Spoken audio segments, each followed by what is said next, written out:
여러분들이 압박적인 상황에서 글을 보는 게 어렵기 때문에 지금 1, 2월 달에는 최대한 많은 글읽기를 연습하셔야 된다고 생각해요. 오늘 이게 라이트해 지문이 막 크게 어렵지 않아 가지고 잠깐 뭐 잔소리 아닌 잔소리 그런 얘기를 좀 하자면은, 제가 제일 안타깝게 생각하는 부류가 매일매일 세 지문씩 열심히 풀면 되는 그 마법의 책 있잖아요. 네, 그 책이요. 매산비요.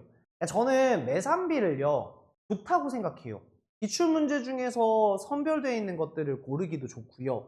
그리고 매일 3세트를 푸는 게 되게 적절해요. 적절합니다.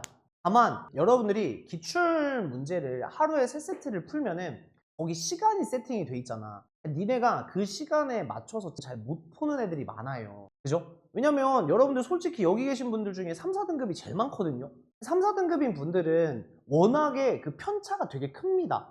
본인이 뭘로 3등급이 나오는지가. 근데 그러다 보니까 비문학을 볼 때도 사실은 15분을 줘도 문제를 다 못 푸시는 분들도 많아요. 그죠? 근데 여러분들이 그거를 하루에 3개씩 풀면은 결국에는 어느 정도 내가 막 글을 읽다가 어떻게 돼? 중간에 던지게 돼. 시간을 맞춰야 되게. 기출문제를 푸는 스타일들은 다를 수 있는데 여러분들이 일반적으로는 어떻게 하냐면 그 시간 안에 들어와야 된다는 어떤 압박이 있어. 물론 그 지문 12분 걸려야 된다고 써 있다고 해서 12분 안에 다 풀진 못해요. 보통의 경우에는 조금 한 넘기는 하지만 그래도 그 언저리를 맞추려고 한단 말이야, 니네가. 특히나 겨울방학 때는 국어 공부를 좀 할 여유가 있다 보니까 저한테도 학생들 질문할 때 그러잖아요. 선생님, 저 과제 했는데 국어 좀 더 열심히 하고 싶은데 문제집 좀 추천해 주세요. 이야기하면 저도 기출문제 이야기하고 저도 매산비 합니다. 매산비 좋아요. 근데 다만 문제는 뭐냐면 여러분들이 그 시간을 억지로 맞추기 위해서 결국에는 글을 이렇게 쭉 읽다가 갑자기 막 이렇게 읽기 시작하는 거야. 특히 뒷부분으로 가서. 처음엔 좀 천천히 본다 하더라도 뒤로 가면 갈수록 글을 날려 읽게 돼요. 그리고 문제 풀 때 되면 어떻게 돼? 결국에는 내가 봤던 이 선지를 판단할 때 필요한 내용이 내 머릿속에 없어. 그러니까 어떻게 해? 다시 지문으로 막 돌아가. 시간 안에 풀어야 되니까 이제 어때? 왔다 갔다 왔다 갔다 왔다 갔다 계속 한단 말이야. 목 디스크와 목 디스크. 그리고 나서 결국에 답을 찾아. 그지? 그리고 나서 풀었어. 그럼 니네 뭐 해? 답 맞춰. 답 맞추고 난 다음에 뭐 하냐고. 사람에 따라 좀 다르겠지만 내가 고른 답이 틀렸으면 아, 이거 왜 틀렸지? 봐. 해설도 보고 다시 한번 뭐 해설 보지 않고 저는 혼자 한번 봅니다 하는 분들도 계셔요. 근데 막 봐. 혼자 풀어봐. 아, 여기 이렇게 써 있는데 내가 놓쳤네 이런다고 니네. 아니면 해설집 봤더니 아, 이 말이었구나, 내가 놓쳤구나 이래. 그리고 어떻게? 성실한 학생일수록 빨간 펜으로 막 노트에다 쓰지. 아니면 그 문제집에다가 아, 4번 선지는 이런 이유 때문에 이게 답인데 내가 잘못 판단했음 이렇게 딱 써. 그리고 어떻게? 끝나 넘어가. 그러면요, 물론 이거는 제가 만났던 대다수의 3, 4, 5등급에 해당하는 학생들의 한정에서 이야기하는 겁니다. 문제를 풀 때 시간에 급급해서 풀었고 필요에 따라서 결국엔 내가 지문을 해석을 잘 못했기 때문에 문제 풀 때 겁나 왔다 갔다 했어요. 그런 과정을 다해서 나온 결과값이야. 그리고 그거에 대한 피드백은 결론적으로 해설지 보고 안 맞았네 맞았네 이것 때문에 맞았네 아, 거기에 써 있었네로 끝났다고. 그럼 네가 다음번에 그 다른 글이 나왔을 때 오늘 내가 공부한 게 뭐가 도움이 된 거야? 어떤 능력에 도움이 된 거야? 없어. 그냥 글을 읽어봤다? 문제를 풀어봤다?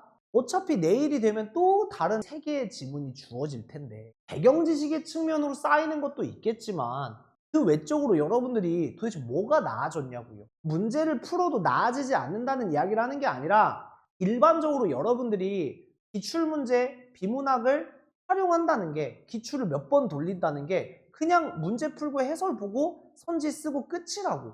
너의 글 읽는 어떤 패턴이나 프로세스에는 전혀 변경사항이 없고 그냥 아, 이번엔 이랬어, 이번엔 얘 틀렸네, 아, 놓쳤네, 아, 이게 다라고. 그거는 엄밀히 따지면 2등급 이상 1등급인 친구들이 내가 아, 잘 읽었는데 놓친 게 있었어 아쉬워하면서 피드백하면은 그게 수정이 될 수도 있겠지만 성적대가 좀 낮고 지금 국어 실력이 잘 형성이 안 돼 있는 친구들은 글을 그렇게 보게 되시면은 항상 똑같이 그렇게 보게 돼. 그러니까 내일도 똑같아. 또 막 미친놈처럼 봐.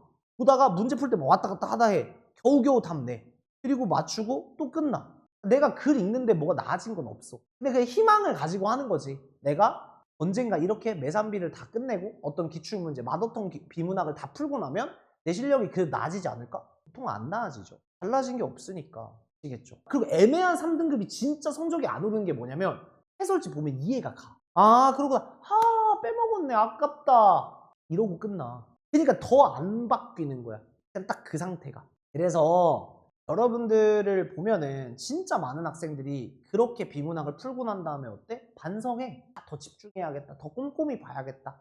그러고 하는 게 뭐냐고. 허리 펴고 눈가에 힘주고 펜 그 작작 예쁘게 그어가면서 집중하는 것처럼 봐야 돼. 봐야 돼. 신중한 표정하고. 이거 말고는 나아지는 게 없잖아. 여러분들도 답답한 거 알아요. 제가 결국에 이 쭉 이야기하면서 여러분들한테 전하고 싶은 건 조급해하지 마시고요. 지금이 뭐 7월달, 8월달, 9월달이야 수능이 정말 코앞으로 다가오면은 저도 이런 얘기를 못해요. 근데 지금은 1월달이고 시간이 아직 많고 특히나 학기가 시작하지 않았기 때문에 여러분들이 상대적으로 국어에 투자할 수 있는 시간이 좀 있습니다.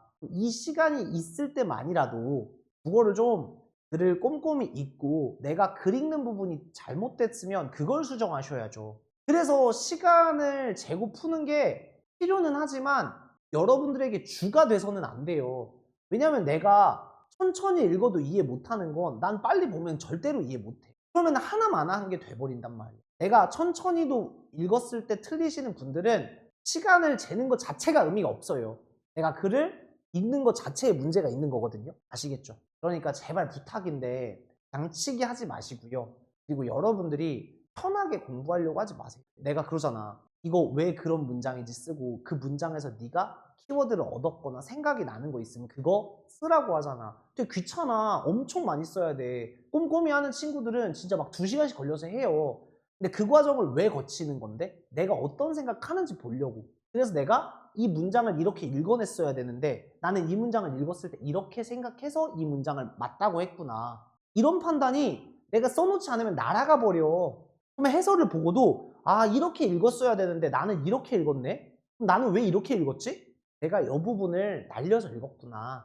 정확하게. 그럼 나는 이거를 날려 읽지 않으려면 난 어떻게 해야 되지? 이 문장만 그런 게 아니라 다른 문장 볼 때도 똑같은데? 이런 것들을 여러분들이 판단하실 수 있어야 돼요. 그리고 그것들을 수정하는 과정이 합쳐졌을 때 여러분들의 독해 실력이 향상이 되는 거고 독해 습관이 좋아지는 겁니다. 그렇게 가셔야 돼요. 문제점을 해결하는 방식으로. 혹은 내가 원하는 독해 방법을 나한테 익히는 방법으로 가야지 그냥 무작정 지금 할 수 있는 거에서 문제 열심히 풀고 해설지 보면서 꼼꼼하게 보고 혼자서 다시 보고 큰 의미가 없는 경우가 훨씬 더 많아요. 그래서 우리 그만할게요.